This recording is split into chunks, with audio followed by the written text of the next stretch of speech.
My guest today is Robert Kane. Robert, how you doing? Pretty good, thanks. What do you do? Well, that's a big question. We're big guys. My day job is working as the solutions architect for Pragmatic Works out of Florida. And Pragmatic Works specializes in SQL Server, business intelligence, consulting and training and tools. We have a line of software tools that aid in development, documentation, testing, and so forth. And I actually work for the tools division, helping to our clients incorporate our tools into their environment. I also train on those tools.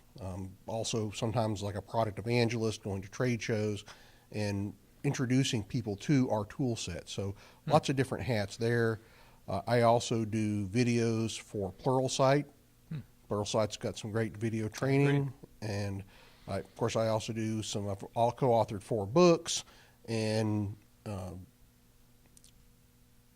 do the speaking, public speaking, like that here kind at of thing. Here at DevSpace Conference. So I guess I'm just overachieving workaholic. You're a busy guy. I know that. Tell me about the Pluralsight stuff. What are you focusing on these days?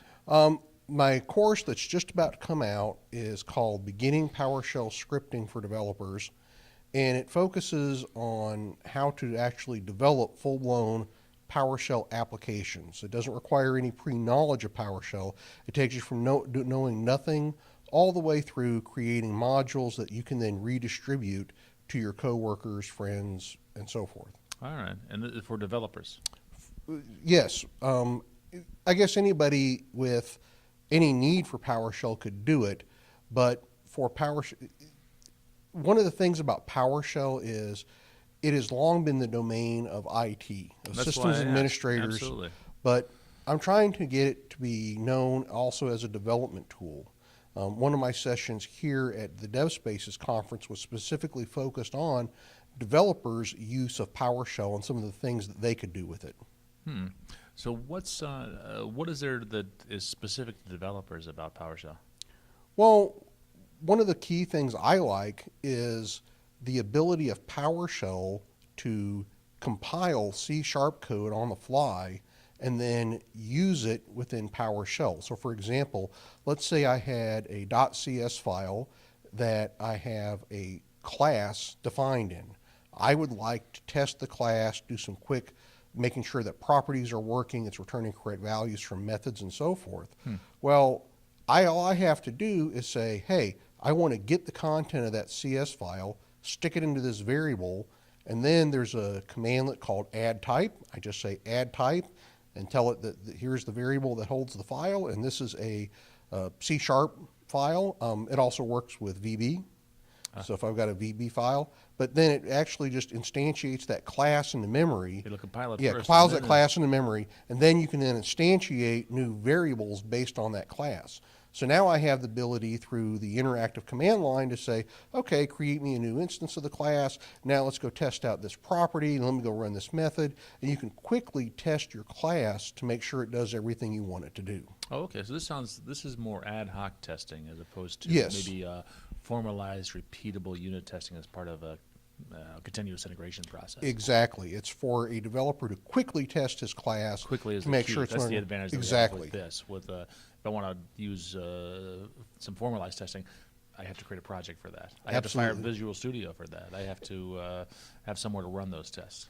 And likewise, it can also be great for exploring new classes, whether or not you've got the CS file form, or maybe you've just got a class that comes in a DLL part of the system framework. You can generate a new variable based on that class, and then go explore it, play with it. What happens if I use this property? What happens if I set this property? So it can become a great platform for just learning, say, the .NET framework and trying out different things. If I tweak this property, what happens? And without having to, because right now, what do most C# or VB.NET developers do? They develop a console application, and then they can then interact with it that way. Well, rather than having to create a full-blown console app just to learn new features of one of the .NET classes, why not just do it in PowerShell? You don't have to generate new projects.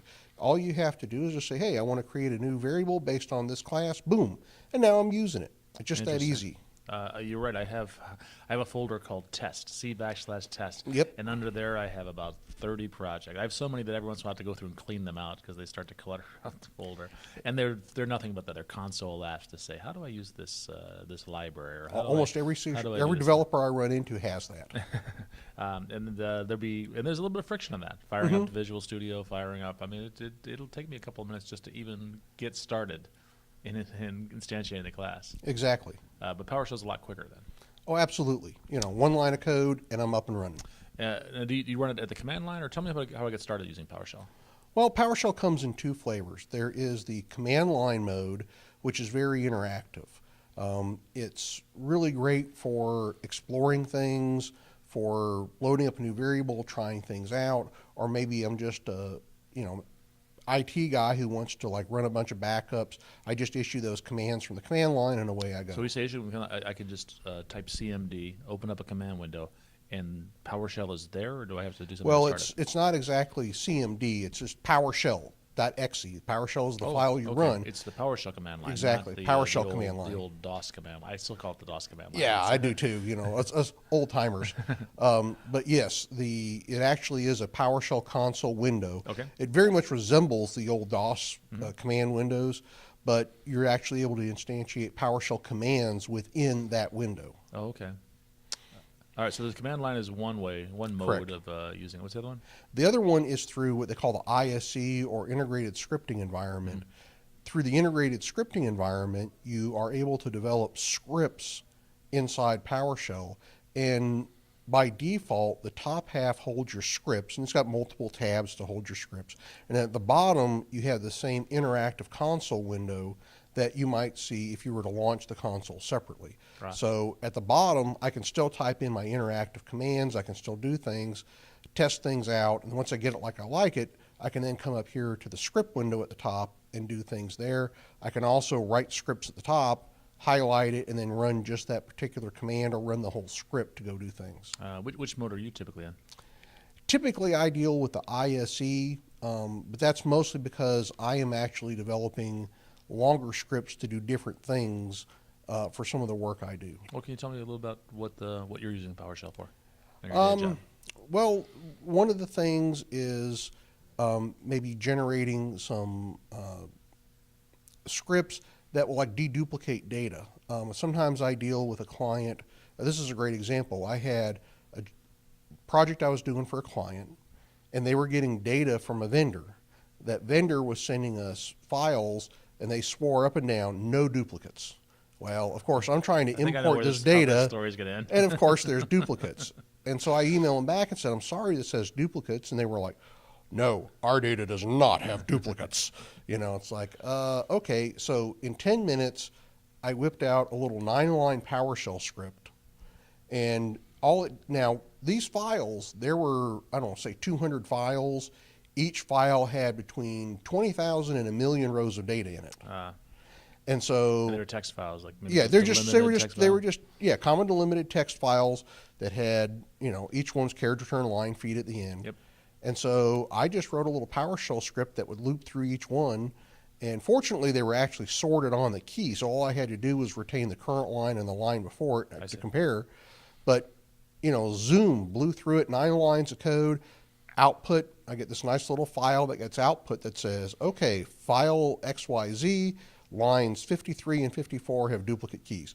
Lines 78 and 79 are duplicates. And so it then spit this out for me, and I just, within 15 minutes, I'm emailing the vendor back going, no, here's the exact list of duplicates that are in the files. How did you find that so fast? And there's out of all these files, there's maybe 20 of them that had duplicates. And here you go, here they are, go fix them. That's funny because you know how I would have solved that problem. I bet you can guess is I would have imported it into SQL Server or Excel if it were a little bit smaller, and then done my deduping in there and using those tools, which would not have been 10 minutes. That's true. I mean, you could definitely, I know a lot of guys who would have done the exact same thing, import it to a SQL Server table or Excel, try to do some sorting, but it's a lot of overhead to do all that. Yes. Again, PowerShell, one of its features is low overhead, low friction to get something done. Tell me about the transition. If you're already a developer and you're proficient in, say, some object-oriented language like C#, is this an easy transition to PowerShell? It really is. What are the obstacles? What's the hardest thing for developers to learn?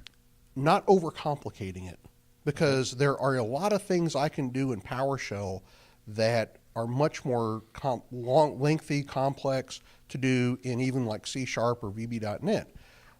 If I want to call a REST method, I simply invoke one line of code, invoke-REST method, and I can make a call. For example, one of the examples I did here showed gathering information from a podcast, an RSS feed, mine. and downloaded it, and it then took it, and they were able to parse what was in that RSS file very easily. So one line of code to go bring back this REST information. I had another example where the United States Postal Service, you may not know this, runs an API service where you can send a zip code in, and it will then return the city and state associated with it. I didn't know that. In fact, I think that API is available in Azure as well. Okay.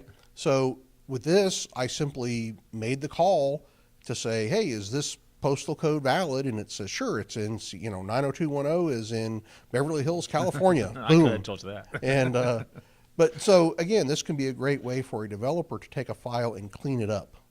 Okay, yeah. Address correction, address scrubbing Absolutely. is a common use of those kind of services. Well, and it also took it, another part of the same example was the XML coming back was kind of ugly. It was all objects, object, property, property, property, property, property. So the names weren't strongly in there. So basically, we downloaded it and then recreated the file, but using good names for each different one. Oh, I see. Why do you think it is that developers aren't adopting PowerShell quickly? Why are they? But this is my perception anyway. I think they still see it as the domain of the network admins, the DevOps guys. I think that has a lot to do with it. There is this predefined perception of, well, I'm a developer. That's an IT ops tool. I don't need to be using it. But frankly, I think once people learn it, everybody who touches PowerShell seems to love it. It's great for doing especially both repeatable things, but also for those one-off jobs. Deduplicating data. You're talking about having to fire up a new app, doing SQL Server. There's a lot of overhead to doing that. Mm-hmm. So why put yourself through that level of extra maintenance, extra headaches, when you can easily pull out PowerShell and get your solution done quickly and then move on with your life. Okay, so it's just a matter of awareness, that getting people aware of the power of a tool like PowerShell. Absolutely. Yeah. I think once people learn how powerful it can be and take the time to learn it, and it's actually for developers, especially in the .NET world, the learning curve is extremely low because everything in PowerShell is based upon .NET. Everything is a .NET object. If I go create a variable, for example, I go create a variable of $hi equals hello world. $hi is a .NET string data type. I've got access to all of the methods and properties of a string. So I can say, my variable .length equals to upper, to lower. All of those methods are available to me because I'm inheriting them from the .NET string. Interesting. class. I did not know that. Yeah, so everything you work with is some type of .NET object. So the Pluralsight course, it's completed. Is it published yet? It should be going any day now. It's been submitted and turned in. So by the time this is published, it should be published. Yes. And where are we in October or something? 10th, I think. Yeah. So I've actually got a bit.ly link. Online, everybody knows me as Arcane Code. ARCANECODE. That's because your initials are Arcane. Yep. So if you go to bit.ly/AC Pluralsight, that will take you to my author page, and then if you scroll, you should see it at the very top when it's published, and then if you scroll down to the bottom on the Pluralsight page, there's a little link down at the bottom that says free trial. So you can actually get a free 1-month trial to Pluralsight and go sample, either my course or other people's courses that are out there on the Pluralsight website. Robert, thank you so much. Thanks, Dave. Appreciate it.